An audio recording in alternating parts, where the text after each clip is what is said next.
Assalamualaikum warahmatullahi wabarakatuh. Kembali lagi ke channel aku, channel Feli Widiani. Kali ini aku akan sharing pengalaman aku ketika SMA mengenai mengalah bukan berarti kalah. Nah, bagaimana sih ceritanya? Jadi cerita ini adalah cerita yang dapat menghantarkan aku kepada menjadi mahasiswa ITB sampai saat ini. Ketika SMA, aku sudah mengebet banget nih buat masuk ke Fakultas Kedokteran, dan spesifiknya itu di Universitas Pajajaran, karena aku berasal dari ekonomi kurang mampu dan aku mendengar dari cerita kakak tingkat itu ternyata di Universitas Pajajaran ada beasiswa itu full, katanya hanya bayar asrama saja. Nah, dari kelas 10 karena aku ngebet banget, jadi aku mulai aktif di olimpiade nih. Aku ikut klub pelajar, aku ikut OSN, tapi OSN yang aku ikutin ini adalah OSN kimia karena aku tertarik ke pembimbingnya yang super punya jiwa mentor gitu. Dia tidak hanya mengajari tapi juga membimbing anak-anaknya sehingga dia bersemangat untuk mengajari si anak-anak olimpiadenya. Aku jalani OSN kimia ini sampai pada akhirnya aku ikut lomba sana sini. Terus pada OSN tingkat kabupaten aku mendapat juara 21 sekabupaten. Nah, berawal dari sini karena aku suka kimia, terus aku mulai meninggalkan materi atau pelajaran biologi.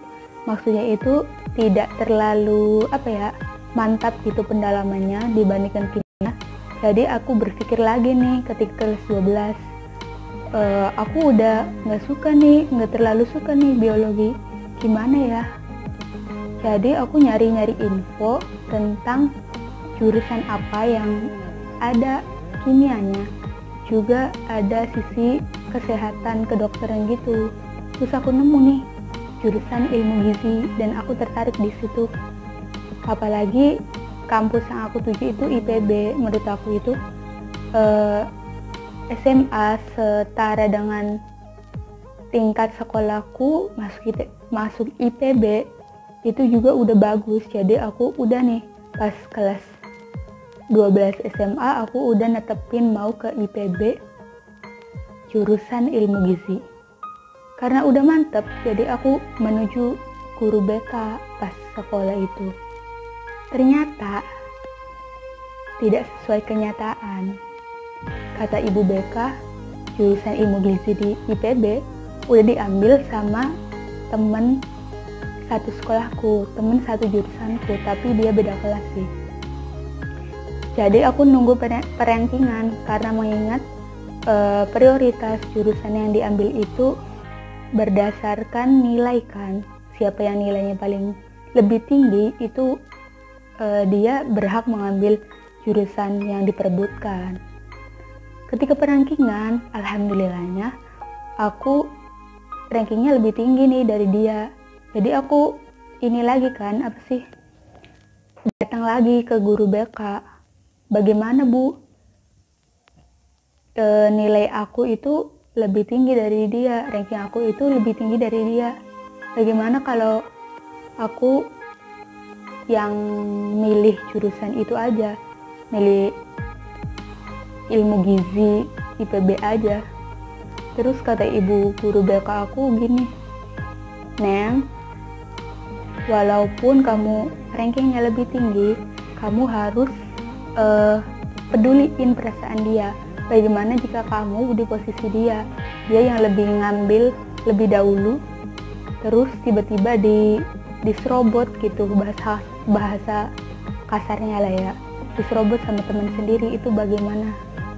Terus akhirnya aku tersadar, walaupun awalnya itu aku keluar dari ruang BK nangis. Terus kata teman-teman satu kelasku, Vel kenapa, Vel kenapa? Terus aku hanya bungkam dan nyimpen sendiri itu. Sampai pada akhirnya aku ketemu salah seorang guru di SMA aku. Beliau itu guru matematika, dan beliau mempunyai anak yang sekolah di ITB. Dia bercerita bagaimana bagusnya ITB, kualitas ITB, terus biaya hidup, apalah segala macem. Terus aku tersadarkan gitu. Oh iya juga ya, ITB juga bagus. Terus, tapi aku masih bingung di situ. Masa iya sih jurusannya kimia gitu, kimia yang kita bakal belajar kimia lagi, memperdalam lagi, hanya itu. Jadi aku masih ragu di situ.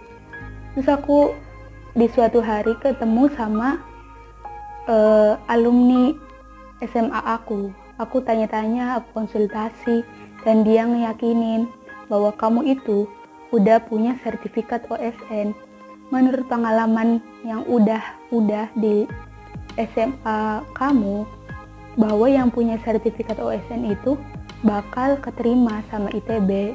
Jadi ya udah ITB aja. Dan karena berhubung jurusan yang aku minati atau ilmu yang aku minati, aku geluti dari SMA itu kimia, ya udah katanya kimia aja. Terus dari situ aku terbukalah pikirannya, nggak terlalu supak seperti sebelumnya. Terus dari dua masukan itu aku istihoro, aku bandingin nih ITB prodi kimia atau IPB prodi ilmu gizi. Ternyata Allah menunjukkan bahwa yang terbaik buat aku itu adalah ITB ilmu kimia. Jadi dari situ aku fix milih ITB kimia. Tapi tidak berhenti di situ aja. Aku terlalu minder karena riwayat SMA aku baru 2 orang yang bisa menembus ITB dengan jalur SNMPTN. Jadi ketika ditanyain guru, ditanyain teman, aku hanya bisa ya udah doain aja. Aku bungkam, gak mau ngasih tahu siapa-siapa tentang pilihan aku. Aku takut down karena masa bisa gitu masuk. Jadi aku milih bungkam, aku hanya minta doa dan mungkin cerita sedikit kepada teman-teman yang paling dekat aja. Jadi aku minta doa ke semua orang yang aku ceritain, karena aku percaya kita tidak akan pernah tahu doa siapa yang akan dikabulkan oleh Allah, dan kita tidak akan pernah tahu cemoohan siapa yang akan dikabul oleh Allah juga. Jadi aku memilih diam. Bahkan ada guru SMA aku juga yang nanya, tapi aku bungkam, aku nggak mau jawab karena tahu karakteristik atau sifat si guru tersebut bagaimana. Jadi aku memilih bungkam untuk memantapkan diri, memantapkan tekad untuk memilih ITB kimia ini. Karena untuk standar aku yang tidak terlalu menonjol lah dibanding angkatan lain, itu kayak terlalu susah. Jadi dari situ aku berusaha, terus kayak minta doa ke kiai, minta amalan, terus kayak ngamalin sholawat, terus sholat duha, sholat tahajud, terus amalin surat yang 5 itu kayak Al-Mulk, Ar-Rahman, Yasin, dan 2 lagi itu. Nah dari situ berjalan terus aku ya udahlah, aku pasrah gimana. Pada akhirnya pada SNMPTN pengumuman, ternyata aku belum buka, padahal udah dibukain dong sama pihak sekolah, dan itu udah ada namanya semua. udah ada nama yang lolos-lolos dan dirangkum gitu loh sama pihak SMA aku. Dan aku shock. Di situ pengen nangis, pengen terharu lah pokoknya. Aku yang dari anak ekonomi nggak mampu dan yang tergolong tidak jenius amat bisa nembus ITB, apalagi SNMPTN gitu. Dari sekolah aku itu hanya 11 orang di tahun aku yang bisa tembus perguruan tinggi negeri, dan itu ITB cuma aku aja. Aku alhamdulillah banget, bersyukur banget waktu itu. Dan aku agak kecewa sih ini ketika melihat temen yang dulunya berebut jurusan ilmu gizi sama aku, ternyata dia nggak ngambil di SNMPTN dan dia keterimanya di biologi. Aku kecewa banget sih di situ. Kayak aku udah merelakan buat dia, ya udah sana kamu aja, aku ikhlas gitu. Tapi kayak masih ada kecewa di hati aku. Dari situ aku belajar bahwa mengalah bukan berarti kalah. Mengalah bisa dijadikan sebuah awal kemenangan dengan hati yang ikhlas. Mungkin apa yang kita pilih sebelumnya itu belum terbaik buat kita. Jadi kita harus ngalah, kita harus ikhlas dengan semua ketentuan. Mungkin itu saja sih sharing dari aku. Sekali lagi, jika kamu berada di posisi aku, jangan menyerah, jangan sedih. Mungkin ada hikmah di balik setiap peristiwa. Aku yakin kamu bisa, kamu harus bangkit seperti aku dulu.